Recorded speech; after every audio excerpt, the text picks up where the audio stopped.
السلام علیکم ورحمۃ اللہ وبرکاتہ.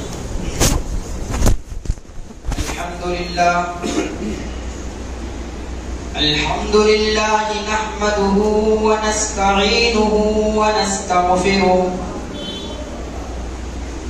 ونعوذ باللہ من شرور انفسنا ومن سیئات اعمالنا. من يهده الله فلا مضل له ومن يضلله فلا هادي له.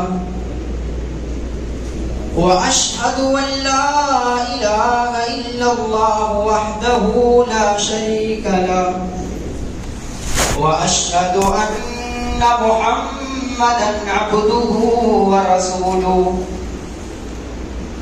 أعوذ بالله من الشيطان الرجيم. بسم الله الرحمن الرحيم. يا أيها الذين آمنوا اتقوا الله حق تقاته ولا تموتن إلا وأنتم مسلمون.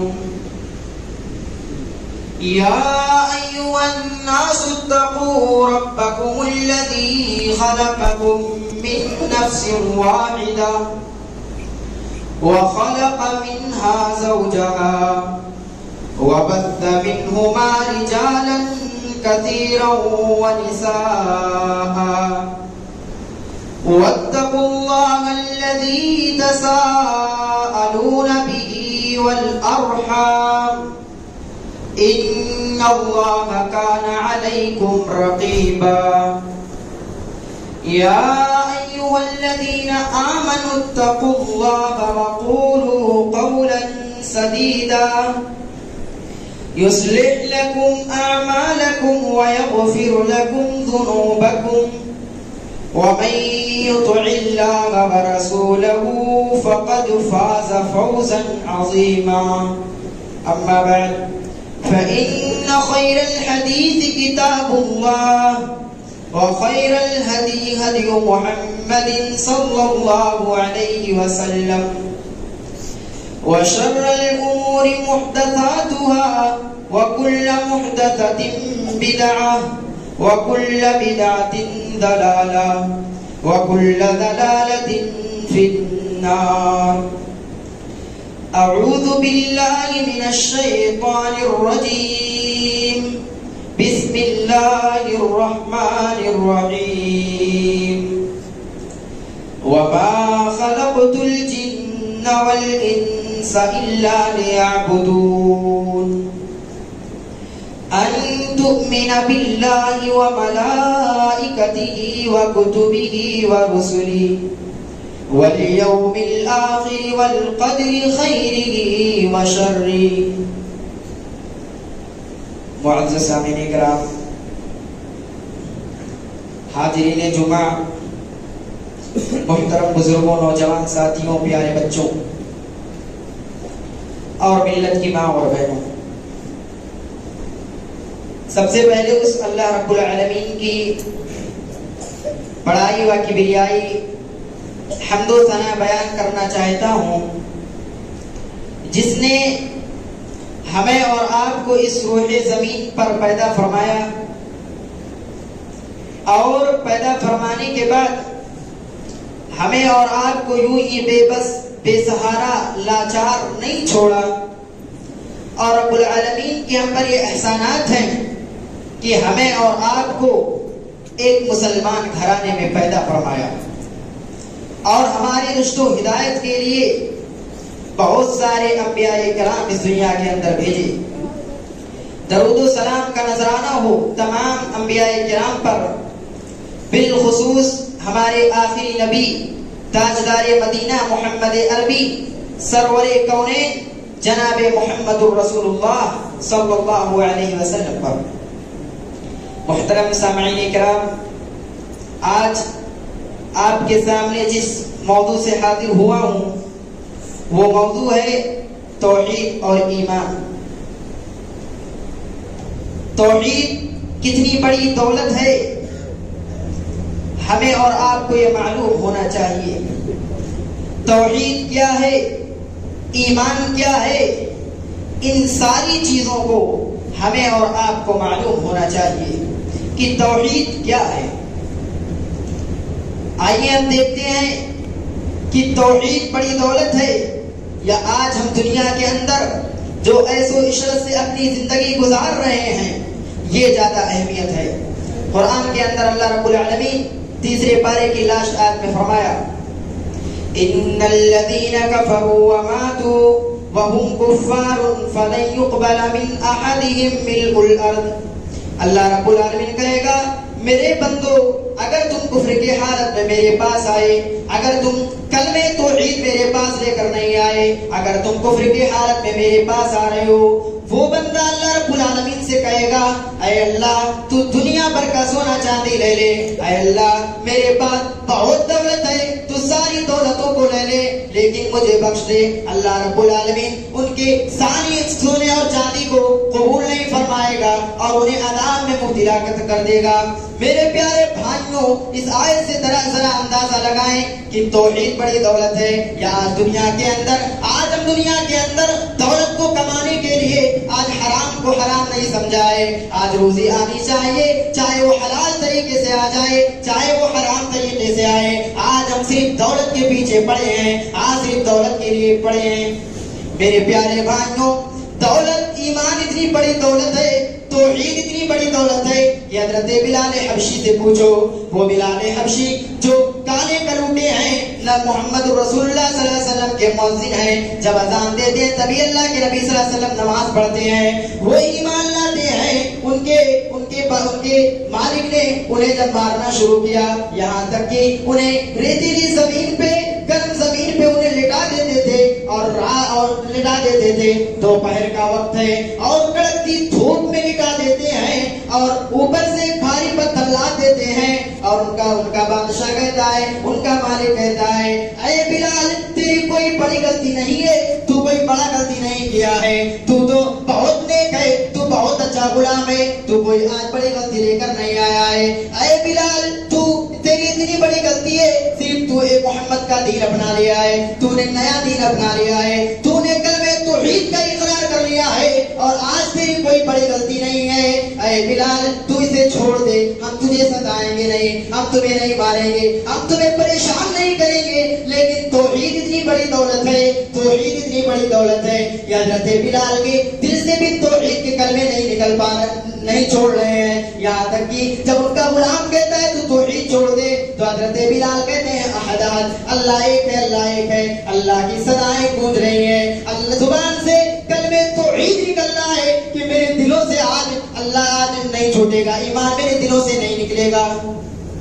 یہ توحید کی اہمیت ہے اور میرے پیارے بھائیوں اسے ہلکے میں نہ لیں کہ یہ توحید چھوٹا سا کلمہ ہے، یہ اتنا بھاری کلمہ ہے، اتنا بھاری کلمہ ہے کہ کل قیامت کے دن نام اعمال کو تولا جائے گا، سارے لوگوں کا نام اعمال بھی تولا جائے گا، اس میں ایک شخص ایسا آئے گا جو بہت بڑا گنہگار ہوگا، اس کے پاس زنا بھی ہوگا، جھوٹ بھی ہوگا، سارے گناہ اس کے پاس موجود ہوں گے، لیکن اللہ رب العالمین کے سامنے وہ جب جائے گا اللہ رب العالمین کہے گا میرے بندے آج تو تیری گناہ کے رجسٹر بھرے پڑے ہوئے ہیں، آج تو گناہ بہت لے کے آ گیا ہے، اے میرے بندے کیا میرے فرشتوں نے تیرے ساتھ ناانصافی تو نہیں کیا ہے، اے میرے بندے کیا میرے فرشتوں نے صرف تیرے گناہ کو لکھا ہے، کیا میرے فرشتوں نے تیری نیکی کو نہیں لکھا ہے؟ وہ بندہ کہے گا اے اللہ میں تو گنہگار تھا، میں بہت بڑا گنہگار تھا، تیرے فرشتوں نے ناانصافی نہیں کی ہے، جو حقیقت تھی وہی لکھا ہے، لیکن اللہ رب العالمین کہے گا میرے بندے تیرے پاس تو کچھ نہیں کیا ہے، آج تو میرے پاس کچھ تو نیکیاں لے کر آیا ہے، آج تیری اسی بنا پہ بخشش کر دی جائے گی۔ وہ بندہ کہے گا کون سی ایسی نیکیاں ہیں؟ اور میرے پیارے بھائیوں یہ معلوم ہونا چاہیے کہ اس بندے کی کتنی گناہ تھی، ایک رجسٹر نہیں، دو رجسٹر نہیں، بلکہ 99 رجسٹر اس کے گناہ کے بھرے پڑے ہوئے ہیں، اور چھوٹا سا نام اعمال نہیں ہے، چھوٹا سا نام اعمال نہیں ہے، بلکہ اتنی لمبی رجسٹر ہے کہ جہاں تک اس کی نظریں جا رہی ہیں صرف اس کی رجسٹر نظر آ رہے ہیں۔ وہ بندہ اسی بنا پہ کہے گا اے اللہ یہ کلمہ توحید کا تو چھوٹا سا ٹکڑا ہے، کیسے مجھے اس کی بنا معافی مل جائے گی، کیسے ہمیں اس کے بنا پہ بخشش مل جائے گی۔ اللہ رب العالمین فرشتوں کو حکم دے گا، اے میرے فرشتوں لے آؤ ترازو کو رکھا جائے، لے آؤ میزان کو رکھا جائے۔ آج معلوم پڑ جائے گا کہ توحید کی اہمیت کیا ہے، کلمہ توحید کی پاور کیا ہے، آج یہ معلوم ہو جائے گا۔ لہذا ترازو کو لایا جاتا ہے، ایک پلڑے پہ کلمہ توحید کو رکھا جاتا ہے اور ایک پلڑے پہ اس کے 99 رجسٹر رکھا جاتا ہے۔ اللہ کی قسم 99 رجسٹر ہلکا پڑ جاتا ہے اور کلمہ توحید کا پلڑا بھاری پڑ جاتا ہے۔ یہ کلمہ توحید کی اہمیت ہے، یہ کلمہ توحید کی اہمیت ہے۔ آج دولت کے پیچھے بھاگنے والوں، میرے پیارے بھائیوں، او کرنے گن کے لوگوں سن لو، یہ توحید اتنی بڑی دولت ہے، یہ ایمان اتنی بڑی دولت ہے کہ خبیب سے پوچھو، مکہ کے بازار میں انہیں الٹا لٹکا دیا گیا ہے اور خبیب سے کہا جاتا ہے، اے خبیب تو ایمان چھوڑ دے، تو کلمہ توحید چھوڑ دے، ہم تمہیں کچھ نہیں کہیں گے۔ اے خبیب یہاں تک کہ اگر تو چاہتا ہے تو تجھے مکہ کی سلطنت بھی دے دیں، اگر تو چاہتا ہے تجھے مکہ کی سلطنت بھی دے دیں۔ بعض لوگوں نے کہا، اے خبیب تو لڑکیوں پہ اپنی نظر دوڑا دے، جو لڑکی تجھے پسند آ جائے اے خبیب تیرا اس کے ساتھ نکاح کر دیا جائے گا۔ اے خبیب تو چھوڑ دے کلمہ توحید، تو چھوڑ دے ایمان۔ لیکن میرے پیارے بھائیوں ذرا سوچو کلمہ توحید کیا چیز ہے، ذرا سوچیے ایمان کیا چیز ہے۔ آج ہمارا اور آپ کا ایمان کیسا ہے؟ بڑی افسوس سے یہ کہنا پڑتا ہے، اتنا بڑا مجمع بیٹھا ہوا ہے اور میں 15 سال سے اوپر کے لوگوں سے میں یہ چیلنج کرتا ہوں کہ اگر کوئی کھڑے ہو کر یہ کہہ دے کہ کلمہ توحید کی کتنی قسمیں ہیں، ایمان کے کتنے ارکان ہیں اور کلمہ توحید ہم سے کیا کہہ رہا ہے اور ایمان ارکان کیا ہیں، آج کوئی کھڑے ہو کر بتلا دے۔ بہت کم ایسے ملیں گے جنہیں کلمہ توحید کے رکن معلوم ہے، جنہیں ایمان کے رکن معلوم ہے، کلمہ توحید کی کتنی قسمیں ہیں یہ آج بہت کم لوگوں کو معلوم ہوگا۔ یہاں تک کہ یہ چاہیے، یہ ضروری ہے کہ ایک مسلمان گھرانے میں پیدا ہونے کے بعد ہر لوگوں کو کلمہ توحید کی قسموں کو معلوم ہونا چاہیے، ایمان کے کتنے ارکان ہیں اس کو معلوم ہونا چاہیے۔ میرے پیارے بھائیوں یہ کلمہ توحید بہت بڑی چیز ہے اور ہر مسلمان کو چاہیے کہ کلمہ توحید ہم سے کیا کہہ رہا ہے۔ آئیے اگر بات چلی گئی تو بتلا بھی دیتا ہوں، ذرا غور سے سنیے کہ کلمہ توحید ہم سے کیا کہنا چاہتا ہے اور کلمہ توحید کی کتنی قسمیں ہیں، ایمان کے کتنے ارکان ہیں۔ یہ بہت ضروری ہے میرے پیارے بھائیوں، یہ ہر بچے کو معلوم ہونا چاہیے، یہ یاد کرنے کی چیز نہیں ہے، یہ ہمیشہ ذہن و دماغ میں رہنا چاہیے۔ توحید کہتے ہیں عبادت اور اللہ کے ساتھ خاص دوسری باتوں سے اللہ سبحانہ و تعالیٰ کو ایک ماننا، یعنی اللہ سب سے بڑا ہے، عبادت اللہ کی ہے، اللہ کی عبادت کرنی ہے، ساری چیزیں ہمیں اللہ کے لیے کرنی ہے۔ اور یہ بھی معلوم ہونا چاہیے کہ اتنا بھی دفاع نہیں کر دیا گیا، بلکہ توحید کی علماء کرام نے 3 رکنوں کو بتلایا ہے۔ سب سے پہلی چیز توحید ربوبیت۔ توحید ربوبیت کسے کہتے ہیں ذرا غور سے سنو، یعنی اس سارے جہان کا، اس سارے برہمانڈ کا مالک ایک ہے، وہ اللہ رب العالمین ہے، ہمیں اس پر بھروسہ رکھنا ہے۔ اچھا ایک سوال پیدا ہوتا ہے کہ کیا ہم توحید کی 3 قسمیں ہیں ان میں ایک قسم پر ہم ایمان لے آئیں، یعنی توحید ربوبیت میں ایمان رکھ لیں تو کیا ہمارا ایمان مکمل ہو جاتا ہے؟ آئیے قرآن کی آیت سے دیکھتے ہیں۔ اللہ رب العالمین قرآن کے اندر فرماتا ہے وَلَئِنْ سَأَلْتَهُمْ مَنْ خَلَقَ السَّمَاوَاتِ وَالْأَرْضَ لَيَقُولُنَّ اللَّهُ۔ مکہ کے مشرکین بھی توحید ربوبیت کا اقرار کرتے تھے، وہ توحید ربوبیت کا انکار نہیں کرتے تھے، کیونکہ قرآن خود کہہ رہا ہے وَلَئِنْ سَأَلْتَهُمْ مَنْ خَلَقَ السَّمَاوَاتِ وَالْأَرْضَ لَيَقُولُنَّ اللَّهُ، کہ جب ان سے تم سوال کرو کہ زمین کو بنانے والا کون ہے، آسمان کو بنانے والا کون ہے، اس زمین پہ جتنے انسان ہیں، یہ جو اچھے سے نظام چل رہا ہے، ان سب کا چلانے والا کون ہے، اس زمین و آسمان کو پیدا کرنے والا کون ہے؟ تو وہ یہی کہتے تھے لَيَقُولُنَّ اللَّهُ، کہ وہ اللہ ہے، زمین و آسمان کو بنانے والا اللہ ہے، ساری چیز کا پالنہار اللہ ہے۔ یہی توحید ربوبیت ہے، اور وہ اقرار کرتے تھے۔ لیکن اللہ کے نبی صلی اللہ علیہ وسلم مکہ کے مشرکین سے بھی لڑائی کی، کس لیے لڑائی کی؟ کیونکہ وہ توحید الوہیت کا انکار کرتے تھے، اور توحید الوہیت کہتے ہیں کہ عبادت اگر ہم کریں، دعا کریں، اگر ہم ڈریں اور اپنا نظر و نیاز مانگے، اگر ہم کچھ مشکل غصہ بھی مانے کسی کو، تو صرف اور صرف اللہ کو مانے، کیونکہ قرآن کہتا ہے وَمَا خَلَقْتُ الْجِنَّ وَالْإِنسَ إِلَّا لِيَعْبُدُونَ، کہ ہم نے انسان اور جنات کو اس روح زمین پہ پیدا کیا ہے، صرف اور صرف اپنی عبادت کے لیے پیدا کیا ہے، کہ وہ صرف اور صرف میری عبادت کریں اور باطلہ معبود سے بچے رہیں۔ یہ توحید الوہیت ہے۔ اور تیسری چیز توحید اسماء و صفات، یعنی قرآن کے اندر یا احادیث کے اندر جتنے بھی اللہ کے نام آئے ہیں، ہمیں اس پر یقین رکھنا ہے، ہمیں اس پر توکل رکھنا ہے۔ اگر اللہ رب العالمین قرآن کے اندر کہہ رہا ہے میں رحیم ہوں، یعنی رحم کرنے والا ہوں، تو ہمیں اس پر یقین رکھنا ہے کہ ہاں اللہ واقعی میں رحم کرنے والا ہے۔ اب اگر کوئی اپنا نام رحیم رکھ لے، اپنا نام کوئی سمیع رکھ لے، اور یہ دعویٰ کرے کہ میں تو سننے والا ہوں، معاف کیجیے وہ توحید کے خلاف ہے، اور اس کا ایمان مکمل نہیں ہے، کیونکہ تینوں چیزوں پر ایمان لانا ہے۔ یہ تھی توحید کی تین قسمیں ہیں: توحید ربوبیت، توحید الوہیت، اور توحید اسماء و صفات۔ یہ توحید کی تین قسمیں ہیں، اور ایمان کے بھی 6 ارکان ہیں۔ مسلم شریف کی حدیث ہے ان تؤمن باللہ وملائکتہ وکتبہ ورسلہ والیوم الآخر والقدر خیرہ وشرہ۔ نیکی وہ ہے کہ اللہ پر ایمان لانا، یعنی ہمیں ایمان رکھنا ہے تو اللہ پر رکھنا ہے، کسی بابا کے پاس نہیں، کسی مزار پہ جانے کے بعد اسے مشکل گزار ماننا، یہ توحید کے خلاف ہے۔ وَمَلَائِكَتِهِ، اور اللہ کے فرشتوں پر ایمان لانا ہے۔ وَكُتُبِهِ، اور اس کی کتابوں پر ایمان لانا ہے، یعنی جو قرآن مجید ہے ہمیں اس پر ایمان لانا ہے، ہمیں اس پر توکل رکھنا ہے کہ یہ اللہ کی کتاب ہے، اور یہ آسمانی کتاب ہے جسے اللہ تعالیٰ نے اپنے آخری نبی جناب محمد رسول اللہ صلی اللہ علیہ وسلم کے اوپر نازل کیا ہے۔ وَرُسُلِهِ وَالْيَوْمِ الْآخِرِ، اور اس کے رسولوں پر ایمان لانا ہے، یعنی دنیا کے اندر جتنے نبی اور رسول بھیجے گئے ان پر ہمیں توکل رکھنا ہے، ایمان رکھنا ہے۔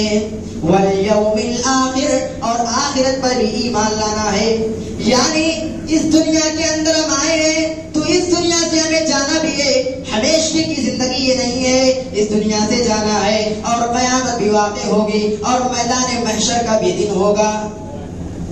والقدر خیرہ وشرہ، ہمیں اپنے تقدیر پر ایمان لانا ہے، اگر ہماری زندگی میں اگر اچھائی ہو رہی ہے تو ہمیں اس پر بھی ایمان لانا ہے، اور اگر ہمیں دن بھر میں لاس ہو رہا ہے، نقصان ہو رہا ہے، تو ہمیں اس پر بھی ایمان رکھنا ہے کہ ہمارے تقدیر میں یہی لکھا تھا۔ آج کے نوجوان کی بہت بڑی پریشانی ہو چکی ہے، اگر اسے پروفٹ مل رہا ہے، اگر اسے نفع مل رہا ہے تو وہ یہ کہتا ہے کہ آج کا دن کتنا اچھا ہے، آج کا دن تو بہت اچھا ہے کہ آج مجھے فائدے ہی فائدے نظر آ رہے ہیں۔ لیکن اگر اسے لاس ہو رہا ہے، آج اسے نقصان لگ رہا ہے، تو آج کے نوجوان کا یہی کہنا ہے کہ آج کا دن کتنا بڑا منحوس دن ہے۔ میرے پیارے بھائیوں، یہ توحید کے خلاف ہے، یہ ایمان کے خلاف ہے۔ تو ایمان کے بھی 6 ارکان ہو گئے، کون کون؟ اللہ پر ایمان لانا، اس کی کتابوں پر ایمان لانا، اس کے رسولوں پر ایمان لانا، آخرت پر ایمان لانا، اور تقدیر کی اچھائی اور برائی پر ایمان لانا، یہ ایمان کے 6 ارکان ہیں۔ ان ساری چیزوں پر ہمیں ایمان لانا ہے، یہ ایمان کے ارکان ہیں۔ اور ایمان کی بھی 70 سے زیادہ شاخائیں ہیں، 70 سے زیادہ شاخائیں ایمان کی ہیں۔ آئیے مسلم شریف کی حدیث سے دیکھتے ہیں۔ الایمان 70 و 70 شعبة اعلاها قول لا الہ الا اللہ وادناها امادۃ الاذى عن الطریق والحیاء شعبۃ من الایمان. ایمان کی بھی 70 سے زیادہ شاخائیں ہیں، ان میں سب سے بلند شاخہ ہے لا الہ الا اللہ کا کہنا، یعنی کلمہ توحید کا اقرار کرنا. یہ سب سے بڑا شاخیں ہیں، یہ سب ایمان کی سب سے بڑی شاخیں ہیں. وَأَدْنَاهَا إِمَادَةُ الْأَذَى عَنِ الطَّرِيقِ. راز سب سے چھوٹا، جو سب سے چھوٹا ہے وہ راستے سے کسی موزی چیز کا ہٹا دینا، یعنی راستے میں کوئی چیز پڑی ایسی ہے جس سے لوگوں کو نقصان ہو رہا ہے، اس کو راستے سے ہٹا دینا. یہ ایمان کی سب سے چھوٹی شاخیں ہیں. اور ایمان کی ایک شاخ یہ بھی ہے وَالْحَيَاءُ شُعْبَةٌ مِّنَ الْإِيمَانِ. حیا بھی ایمان کی ایک شاخ ہے. ذرا سوچیے حیا ہے کہ نہیں ہمارے اندر؟ آج حیا معاشرے سے ایک دم ختم ہو چکی ہے. آج معاشرے کے اندر حیا نہیں رہ گئی. میرے پیارے بھائیوں، یہ ایمان کی ایک شاخ ہے حیا. آج ہم کیوں حیا نہیں کر رہے ہیں؟ آج دیکھا جا رہا ہے آج نوجوان جو ایسے لباس کو پہن کر بازاروں میں چل دیتے ہیں کہ ان کی ساری شرمگاہ دکھائی دیتی ہیں. میرے پیارے بھائیوں، عورتوں سے پہلے تمہیں حیا کرنے کے لیے کہا گیا ہے، تمہیں بھی پردہ کرنے کے لیے کہا گیا ہے. قل للمؤمنین یغضوا من ابصارهم ویحفظوا فروجهم. اے محمد، آپ ان سے کہہ دیجئے کہ جب وہ بازاروں میں جائیں، جب وہ مارکیٹ میں جائیں، یہ نوجوانوں سے مخاطب کیا گیا ہے. اے محمد، آپ ان سے کہہ دیجئے کہ جب بازاروں میں جائیں، مارکیٹوں میں جائیں تو اپنی نگاہ کو نیچی رکھیں، اپنی نگاہ کو نیچی رکھیں. آج کا نوجوان بتلائیے کہاں میری نگاہیں رہتی ہیں؟ کیا ہم قرآن پر عمل کر رہے ہیں کہ نہیں کر رہے ہیں؟ وَيَحْفَظُوا فُرُوجَهُمْ. اور ہمیں اپنی شرمگاہ کی حفاظت کرنا ہے. یہ عورتوں سے پہلے یہ مردوں کو حکم دیا گیا ہے، اس کے بعد عورتوں کو حکم دیا گیا ہے. اے عورتوں، تم بھی جب بازاروں میں جاؤ، مارکیٹوں میں جاؤ، تم بھی اپنی نگاہ کو نیچی رکھو اور اپنی شرمگاہ کی حفاظت کرو. آج ایسا ہو رہا ہے کہ نہیں ہو رہا ہے معاشرے میں کہ آج بے حیائی عام ہو چکی ہے. بازاروں میں چلے جاؤ، تمہیں بے حیائی عام ملے گی. یہ ایمان کی ایک شاخ ہے. ہم اور آپ نے ایمان کو چھوڑ دیا، توحید کو چھوڑ دیا، اور آج ہمارا رونا ہے کہ آج کی حکومت ہمیں پریشان کرتی ہے، آج کی حکومت ہمیں دبا کے رکھی ہے. معاف کیجیے میرے پیارے بھائیوں، یہ ہمارے کرتوت ہیں. جب ہم نے نبی صلی اللہ علیہ وسلم کے فرمان کو چھوڑا، جب ہم نے نبی صلی اللہ علیہ وسلم کے حکم کو چھوڑ دیا تو کہاں سے میری مدد آئے گی؟ ورنہ قرآن تو کہتا ہے وَلَا تَهِنُوا وَلَا تَحْزَنُوا وَأَنْتُمُ الْأَعْلَوْنَ إِن كُنتُم مُؤْمِنِينَ. کہ تم فکر نہ کرو، تم غم نہ کرو، ہم تمہیں ہی بادشاہت دیں گے، ہم تمہیں ہی سر بلند کریں گے. لیکن آگے کا کیا کہا گیا؟ ان کنتم مومنین، کہ تم مومن بن جاؤ. اور مومن بننا اتنا آسان نہیں ہے. آج کتنے ایسے لوگ ہیں جو آج یہ بتلائیں کہ ہم آج ہفتے میں 5 وقت کی نماز پڑھے ہیں. کتنے لوگ ہیں جو پچھلے جمعہ سے لے کر اب تک جمعہ تک کتنے لوگ 5 وقت کی نماز پڑھے ہیں؟ ذرا بتلائیں گے. کتنے ایسے لوگ ہیں جو بیٹھے ہوئے ہیں یہ مجھے بتلا دیں کہ آج تہجد کی نماز پڑھی ہے. میرے پیارے بھائی کو، جب تک ہم نبی کے فرمان کو نہیں پکڑیں گے، جب تک ہم قرآن کو نہیں پکڑیں گے، جب تک ہماری مدد نہیں آ سکتی ہے، ہم کامیابی نہیں حاصل کر سکتے ہیں. میرے پیارے بھائیوں، دولت ہو گئی تو یہ مت سمجھے کہ ہم بہت امیر ہو گئے، ہم بہت کامیاب ہو گئے. کامیاب کون ہے؟ ابھی شروع کیا جب بتلایا کہ کامیاب وہ ہیں جن کے پاس توحید ہے، جن کے پاس ایمان ہے، وہ لوگ کامیاب ہیں. میرے پیارے بھائیوں، ہمیں معلوم ہے یہ بات کہ آج کے دور میں توحید اور ایمان کو پکڑ کر چلنا بہت مشکل ہو گیا ہے. بہت پریشانیاں آئیں گی، یہ معلوم ہے کہ بہت پریشانیاں آئیں گی اگر ایمان پر ہم چلیں گے، توحید پر چلیں گے. لیکن ہمیں اس سے گھبرانا نہیں ہے، ہمیں اس سے نہیں گھبرانا ہے. ارے گھر چھوڑنے کی بات آئے تو گھر بھی چھوڑ دو ایمان کے لیے. اگر ہمیں ماں باپ کو چھوڑنے کی بات آئے تو ہمیں ماں باپ کو بھی چھوڑ دینا چاہیے، لیکن ایمان سے کمپرومائز نہیں کرنا چاہیے. اگر ہمیں اپنی عزت کی پرواہ نہیں کرنی چاہیے، ہماری عزت جا رہی ہے تو جانے دو، لیکن ایمان سے کمپرومائز نہیں کرنا ہے. وہ حضرت سمیہ کو دیکھ لو کہ ان کا شوہر یاسر، ان کا بیٹا عمار کھڑا ہوا ہے. ابو جہل کو معلوم ہوا کہ حضرت سمیہ ایمان لے آئی ہیں، وہ کلمہ توحید کا اقرار کر لیا ہے، وہ محمد کا نیا دین اپنا لیا ہے۔ حضرت سمیہ کو بلایا، ایک طرف ان کے شوہر کھڑے ہوئے ہیں، ایک طرف ان کا بیٹا کھڑا ہوا ہے۔ حضرت سمیہ سے ابو جہل کہتا ہے، اے سمیہ، اگر تو ایمان نہیں چھوڑتی ہے تو تیرے شوہر اور تیرے بیٹے کے سامنے ابھی برہنہ کر دیا جائے گا، ابھی تیری عزت کو تار تار کر دیا جائے گا، تجھے ننگا کھڑا کر دیا جائے گا۔ لہذا حضرت سمیہ نے وہاں کوئی ایمان سے کمپرومائز نہیں کیا، وہ ایمان کے ساتھ کچھ نہیں کیا۔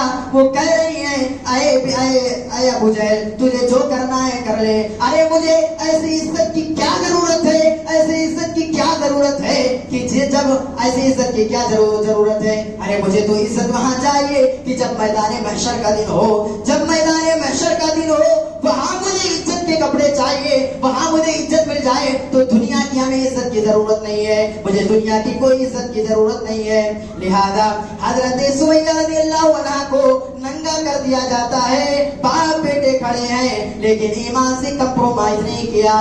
یہاں تک کہ میرے پیارے بھائیوں، مورخین لکھنے والے لکھتے ہیں کہ حضرت سمیہ کو بیچوں بیچ سے الگ کر دیا جاتا ہے، بہت بری طریقے سے انہیں شہید کیا جاتا ہے کہ تاریخ کے پنوں میں لکھا گیا ہے کہ ایسی عورت کوئی نہیں ہے جس طرح حضرت سمیہ کو قتل کیا گیا ہے، جس طرح حضرت سمیہ کو انتقال کیا گیا ہے، شہید کیا گیا ہے۔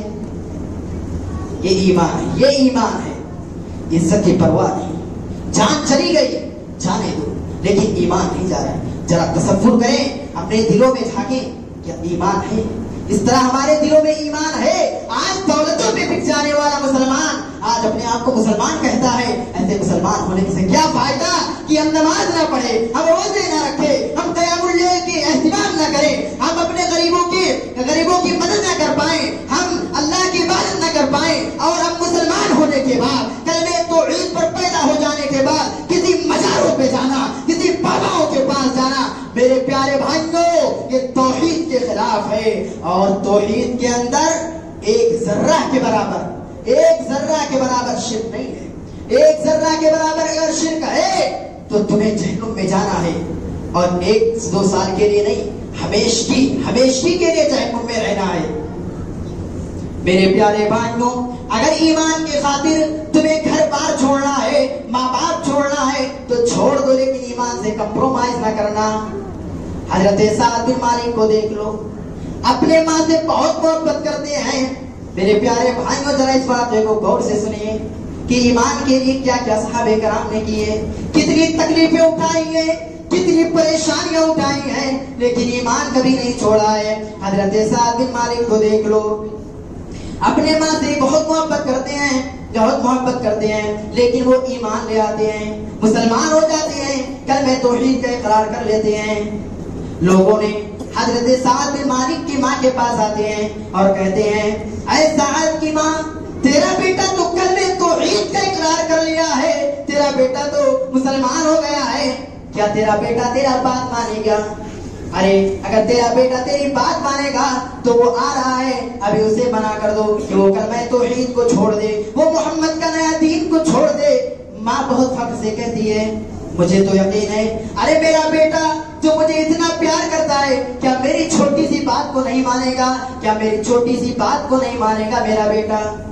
لہذا حضرت سعد بن مالک گھر کے اندر دستک دیتے ہیں، گھر کے اندر داخل ہوتے ہیں۔ ان کی ماں کہتی ہے، اے میرے بیٹے، میں سناؤں کہ تو نے محمد کا دین اپنا لیا ہے، میں سناؤں تو نے باپ دادا کا راستہ چھوڑ کر محمد کا نیا دین اپنا لیا ہے۔ بیٹے نے کہا، ہاں ماں، میں نے محمد کا نیا دین اپنا لیا ہے۔ ماں کو فخر ہے کہ میرا بیٹا میری بات کو مانے گا۔ وہ اپنے بیٹے سے کہتی ہیں، اے میرے بیٹے، تم اس دین کو چھوڑ دو، تم محمد کا نیا دین چھوڑ دو۔ بیٹا کہتا ہے، میری ماں یہ مجھ سے اب نہیں ہو سکتا ہے، یہ مجھ سے نہیں ہو سکتا ہے، میں بھی ماں نہیں چھوڑ سکتا ہوں۔ ماں نے کہا، میرے بیٹے، اگر تو نہیں مانتا ہے تو میں اب کھانا نہیں کھاؤں گی، میں پانی نہیں پیوں گی، ارے میں کچھ نہیں کھاؤں گی، یہاں تک کہ میں انتقال کر جاؤں گی۔ اگر تو ایمان چھوڑتی ہے تو میں کھانا کھاؤں گی۔ 3 دن ہو گیا، وہ نہ کھانا کھا رہی ہے نہ پانی پی رہی ہے۔ ایک دن بیٹا آیا، کہتا ہے، اے میری ماں، کھانا کھا لے ورنہ تیری موت ہو جائے گی۔ بیٹے کی بات سن کر ماں نے پھر وہی جواب دیا، اے میرے بیٹے تو کلمہ توحید کا اقرار کرنا چھوڑ دے، تو محمد کا نیا دین چھوڑ دے، میں ابھی فوراً کھانا کھا لوں گی، میں ابھی فوراً پانی پی لوں گی، ابھی میں فوراً پہلے کی طرح ہو جاؤں گی۔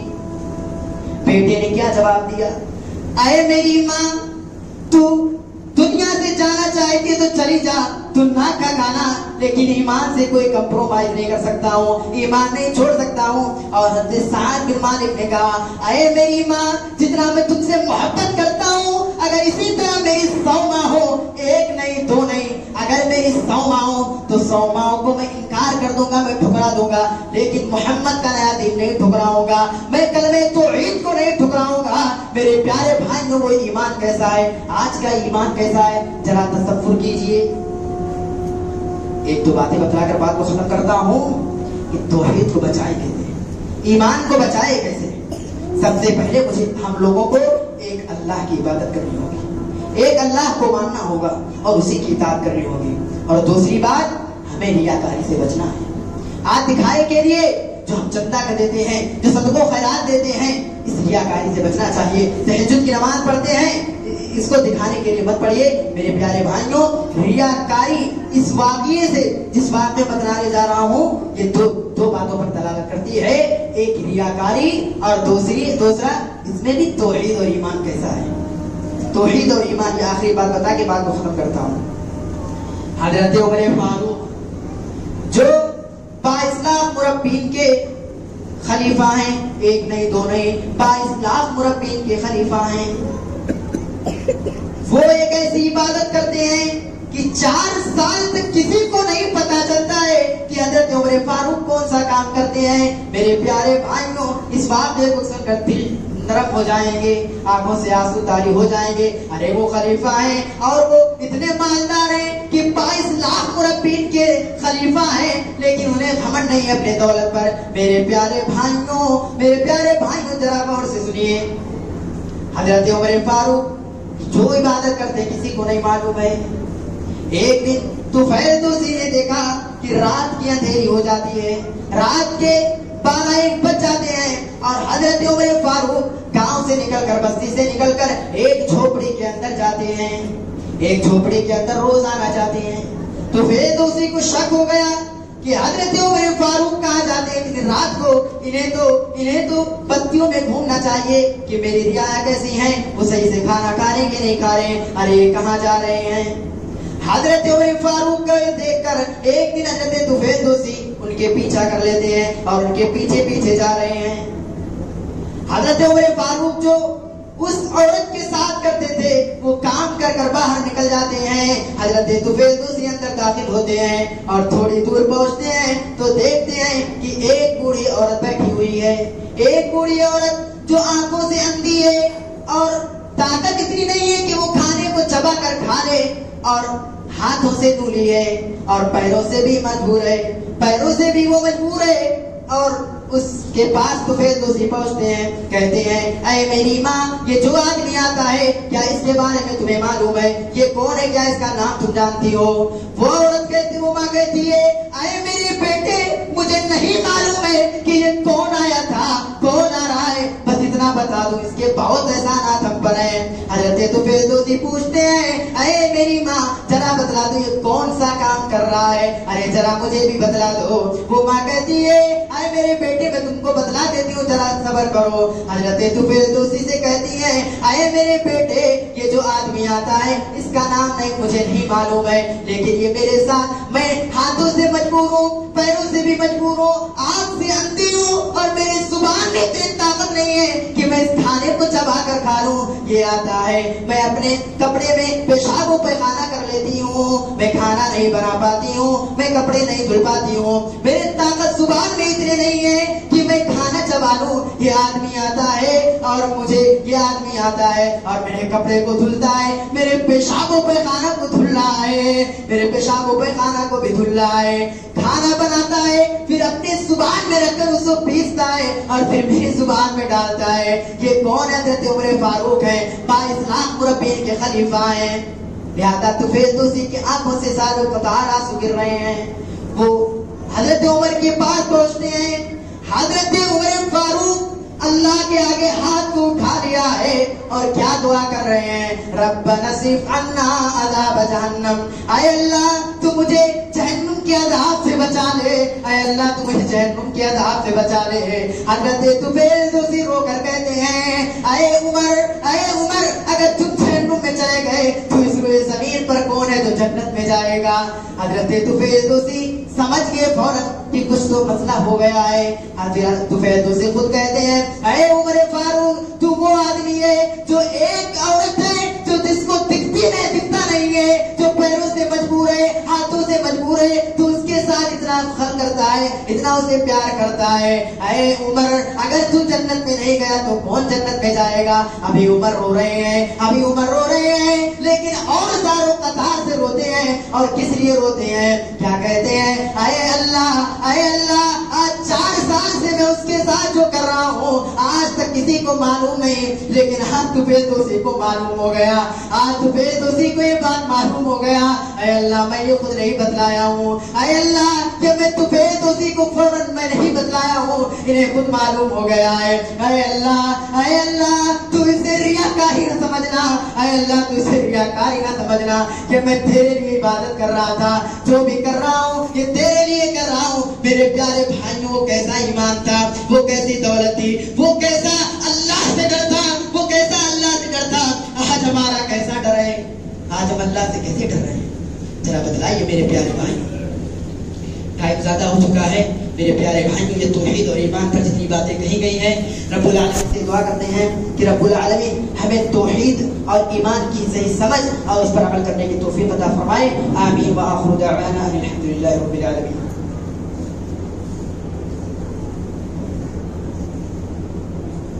الحمد لله نحمده ونستعينه ونستغفره ونعوذ بالله من شرور أنفسنا ومن سيئات أعمالنا. من يهده الله فلا مضل له ومن يضلل فلا هادي له. وأشهد أن لا إله إلا الله وحده لا شريك له وأشهد أن محمدا عبده ورسوله. أما بعد إن الله وملائكته يصلون على النبي يا أيها الذين آمنوا صلوا عليه وسلموا تسليما. اللهم صل على محمد وعلى آل محمد كما صليت على إبراهيم وعلى آل إبراهيم إنك حميد مجيد. اللهم بارك على محمد وعلى آل محمد كما باركت على إبراهيم وعلى آل إبراهيم إنك حميد مجيد. إن الله يأمر بالعدل والإحسان وإيتاء ذي القربى وينهى عن الفحشاء والمنكر ولذكر الله أكبر والله يعلم ما تصنعون.